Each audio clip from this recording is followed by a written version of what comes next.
Hey guys, Miss Algar here, and today we'll be talking about dramatic devices once again. Today we'll be talking about the use of soliloquies and dramatic irony in Shakespeare's work. But first, I want you to watch the short clip in Romeo and Juliet. This is Zeffirelli's version, and I'll be referencing this clip as we go on talking about these two dramatic devices. Oh, Romeo, Romeo, wherefore art thou, Romeo? Deny thy father, and refuse thy name. Or if thou wilt not, be but sworn my love, and I'll no longer be a Capulet. Shall I hear more, or shall I speak of this? 'Tis but thy name that is my enemy. Thou art thyself, though not a Montague. What is Montague? It is nor hand, nor foot, nor arm, nor face, nor any other part belonging to a man.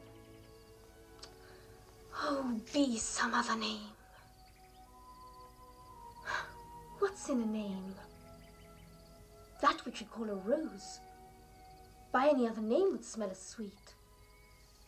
So Romeo would, were he not Romeo called, retain that dear perfection which he owes without that title. Romeo doff thy name, and for that name which is no part of thee, take all myself. Great, so now that we have that scene in our head, let's get started talking about our lit terms. The first term I want to point out to you is called the soliloquy.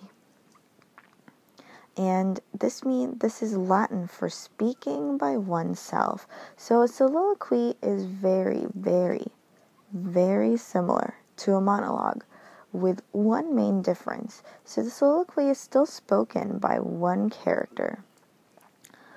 But in the soliloquy, instead of talking to an audience or another character or a set of characters like the monologue, the soliloquy, whichever character is performing soliloquy, is often talking to himself or herself or revealing innermost thoughts, and this goes unnoticed by other characters. So this is meant for the audience, but it doesn't necessarily mean that they're speaking to the audience.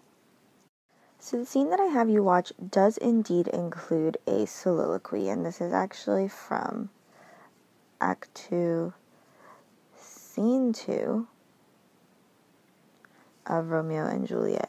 And this is a soliloquy because even though Romeo is in the scene, right, Juliet is not aware that she's being heard. So the speech right here is actually a soliloquy because Juliet does not know that she's being heard, or that Romeo is listening.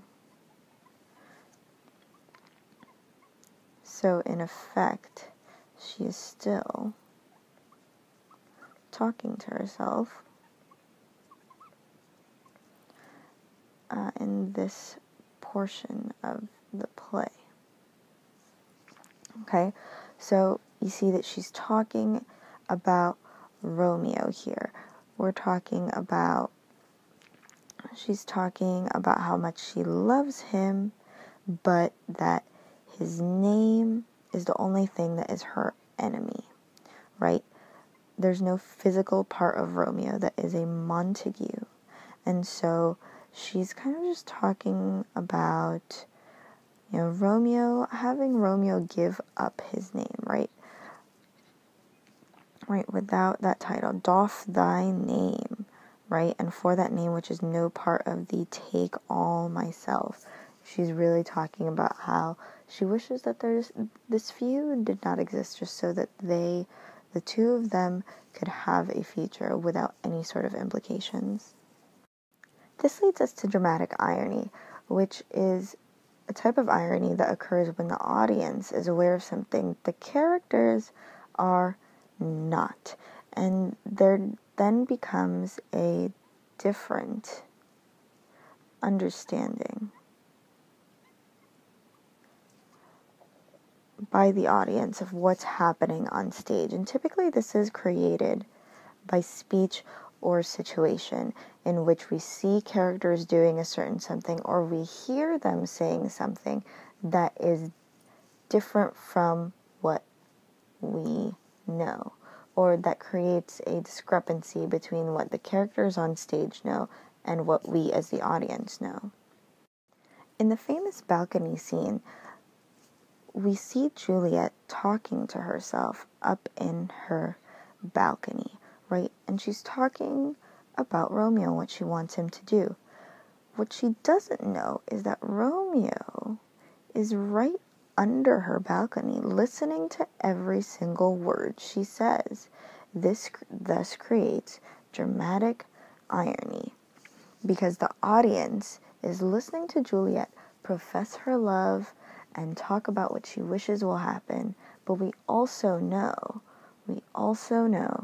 that Romeo is right there at the very bottom of the stairs, and he's like all the more in love with her, because he's thinking, oh my gosh, she loves me back.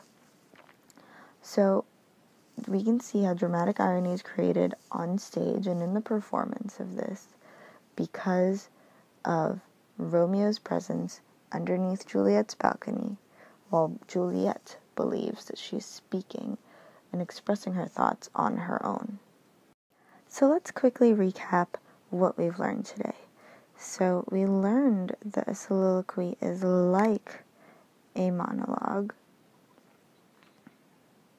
and in that it is spoken by one character, but that this is unnoticed, apparently, by other characters, and that it's used for character to reveal their inner thoughts.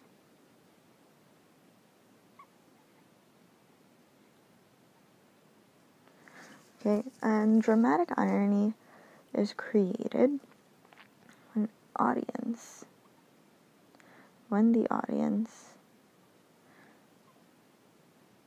knows something